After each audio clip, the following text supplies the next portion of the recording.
ನಡೀತಾ ಇರ್ತಕ್ಕಂಥದ್ದು ಬಹುಶಃ ನಮ್ಮೆಲ್ಲರಿಗೂ ಕೂಡ ಅತ್ಯಂತ ಸಂತೋಷ ತಂದುಕೊಂಡಿದೆ. ಜೊತೆಯಲ್ಲಿ ಅವರ ಸುಪುತ್ರರು ಕರ್ನಾಟಕ ಕಂಡಂತ ಅಪರೂಪದ ರಾಜಕಾರಣಿ.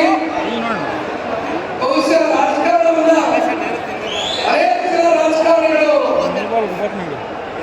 ತಲೆಯಿಂದ ಆಲೋಚನೆ ಮಾಡಿದೆ.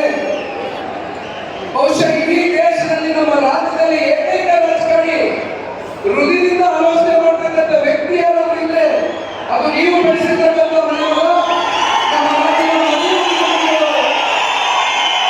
ಕೇಂದ್ರದ ಸಚಿವರಾಗಿರ್ತಕ್ಕಂಥ ಸನ್ಮಾನ್ಯ ಕುಮಾರಣ್ಣವರು ಕೂಡ ಇವತ್ತು ಈ ಕಾರ್ಯಕ್ರಮಕ್ಕೆ ಒಂದು ವಿಶೇಷತೆಯನ್ನು ತಂದುಕೊಂಡಿದ್ದಾರೆ.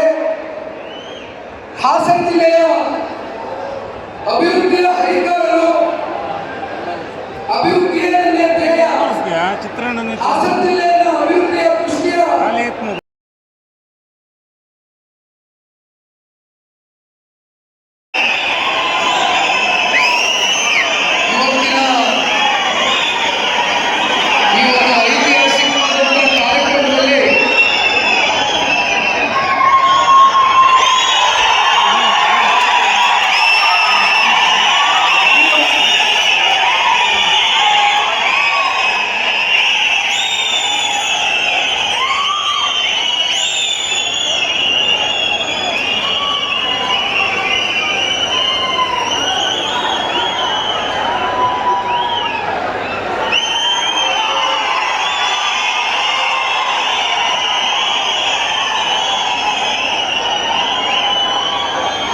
ಇವತ್ತಿನ ಈ ಒಂದು ಐತಿಹಾಸಿಕವಾದಂತಹ ಈ ಕಾರ್ಯಕ್ರಮದಲ್ಲಿ